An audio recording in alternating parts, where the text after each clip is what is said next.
ஆண்டவராக இயேசு கிறிஸ்துவின் நாமத்தினால கிராம விசுவாசத்தின் சார்பாக நன்றிகளையும் வாழ்த்துக்களையும் தெரிவித்துக் கொள்கிறோம். இந்த நாளில் கூட நம்ம வேதத்திலிருந்து ஒரு சில வேத பகுதியில் நம்ம பார்க்கலாம். அதாவது நீங்கள் எந்த வேத பகுதி பார்த்தீங்கன்னா இயேசு கிறிஸ்துவோடைய பிறப்பு.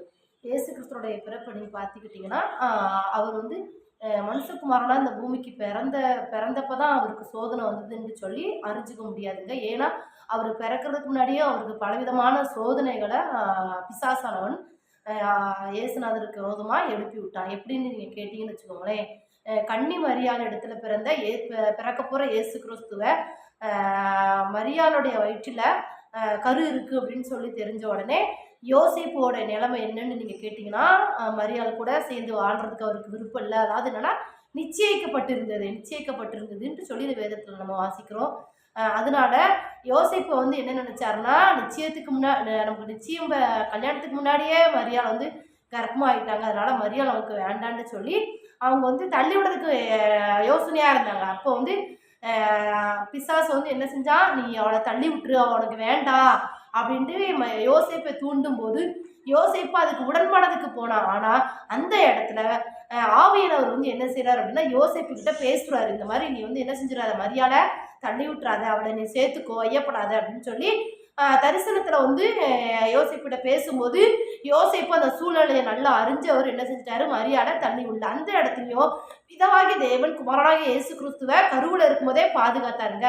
அதுக்கடுத்து பிசாசு சும்மா இருக்கலங்க. பிசாசு அடுத்து என்ன செஞ்சான் அப்படின்னு கேட்டிங்கன்னா, ஏரோதுக்கிட்ட போகிறான். ஏரோதுக்கிட்ட போய் இந்த மாதிரி யூதருக்கு ராஜாவாக பிறக்க போகிறாங்க அப்படின்னு, யூதருக்கு ராஜாவாக பிறக்க போகிறவர் எங்கே அப்படின்னு சொல்லி கேட்கும்போது அவங்க என்ன செய்கிறாங்க அப்படின்னா, ஏரோது ராஜாட்ட போய் கேட்குறாங்க. அந்த மேய்ப்பர்கள் போய் கேட்கும்போது உடனே அந்த ஏரோது சொல்கிறான், நீங்கள் எங்கேயாவது இயேசு கிறிஸ்து எங்கே பிறந்திருக்காருன்னு சொல்லி உங்களுக்கு தெரிஞ்சால் நீங்கள் என்கிட்ட சொல்லுங்கள், நானும் அவரை பார்க்குறேன் வணங்குறேன் அப்படின்னு சொல்லி ஐஸ் பண்ணி என்ன செஞ்சிருந்தாரு, அவங்கள அனுப்பி விட்டுருக்காரு.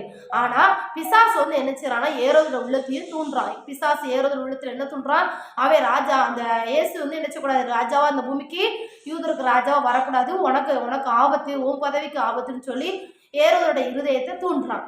அப்போ அதுலயும் பிதாவாகிய தேவன் என்ன செய்றாருன்னா, மேய்ப்பர்களுக்கு தரிசனத்துல சொப்பனத்துல தோன்றப்பட்டு அப்படி என்ன செய்றாருன்னா, நீங்க வேறு வழியா போங்க, இந்த வழியா போகாதீங்கன்னு சொல்லி அவங்க திசை மாறி விட்டுறாருங்க. அந்த இடத்துலயும் இயேசு கிறிஸ்துவ பிதாவாகிய தேவன் என்ன செய்றாருன்னா காப்பாத்தி விடுறாருங்க.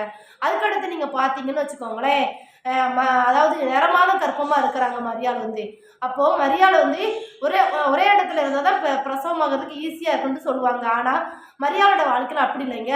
குடிமதிப்பு எழுதும்படி அவங்கள அவங்க சொந்த நாடுகளுக்கு அனுப்பும்போது மரியாளும் யோசேப்பு என்ன செய்றாருன்னா கூட்டிகிட்டு வராருங்க. அதாவது நிறமாத கற்பனையை கழுத மேலே ஏற்றிட்டு என்ன செய்கிறாங்க, கூட்டிகிட்டு வராங்க. எத்தனையோ கல் முரடான பாதைகள் இருந்திருக்கலாம், நெருக்கமான பாதைகள் இருந்திருக்கலாம். அந்த இடத்துலையும் மரியாவுக்கு பெரிய அபாசம் ஆகிறதுக்கான வாய்ப்பு கூட அந்த இடத்துல என்ன செஞ்சுருக்கலாம், காணப்பட்டிருக்கலாம். ஆனால் அந்த இடத்துலையும் பிதாவாகிய தேவன் என்ன செய்றாருன்னா, இயேசு கிறிஸ்துவ குழந்தைகளுக்கு கற்பத்தில் இருக்கிற அந்த குமாரனை என்ன செய்றாருன்னா காப்பாற்றி விடுறாரு. அதுக்கப்புறம் அப்படியே பிசாசு என்ன செய்யல, சும்மா விடலை, சுற்றி இருக்கிற ஜனங்க கிட்டலாம் போய் யோசேப்போ மரியாளும் போய் இடம் கேட்குறாங்க. பிரசவ வழி வந்துருச்சு என் மனைவிக்கு, அதனால இடம் கொடுங்கன்னு சொல்லி கேட்கும்போது பிசாசு ஜனங்களோட இருதயத்தில் தூண்டப்பட்டு என்ன சொல்கிறாங்கன்னா, இந்த மாதிரி இயேசு கிறிஸ்துக்கு என்ன செய்யக்கூடாது, மரியாளுக்கு குழந்தை பிறக்கிறதுக்கு இடம் கொடுக்கக்கூடாது அப்படின்னு சொல்லி நிறையா பேர் என்ன செஞ்சுருந்தாங்க, பேசியிருந்தாங்க. அப்போது யோசேப்புக்கு ரொம்ப கவலை, மரியாவுக்கு ரொம்ப கவலை.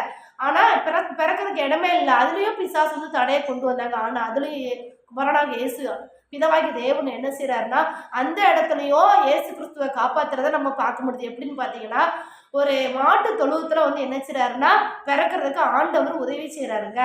ஏங்க நம்ம இயேசு கிறிஸ்து பிறக்கிறதுக்கு முன்னாடி இத்தனை உபத்திரமோ இத்தனை சோதனையோடு பிறந்த அவரை பிதாவாகிய தேவன் காப்பாற்றினது உண்மை என்றால், இந்த நாளில் உங்களையும் என்னையும் இயேசு கிறிஸ்து என்ன பிதாவாகிய தேவன் என்ன செய்வார்னா, நம்ம போகிற பாதைகள் நெருக்கமான சூழ்நிலைகளாக இருக்கலாம், பிசாசு நம்மளை அழிக்கிறதுக்கு எத்தனையோ திட்டங்களை போடலாம், எத்தனையோ சோதனைகளை நமக்கு என்ன செய்யலாம், எழுப்பி விடலாம். ஆனால் இயேசு கிறிஸ்து கற்பத்தில் இருக்கும்போதே எல்லா சோதனையும் ஜெயித்த கிறிஸ்து நம்ம கூட இருக்கிறாரு. நம்மளுடைய வாழ்க்கையிலையும் யெகோவா நிசியா இருந்து நமக்கும் ஜெயத்தை தர்றதுக்கு அவர் வல்லமையுள்ளவராக இருக்கிறாருங்க. இயேசுவின் நாமத்தினால ஆமென்.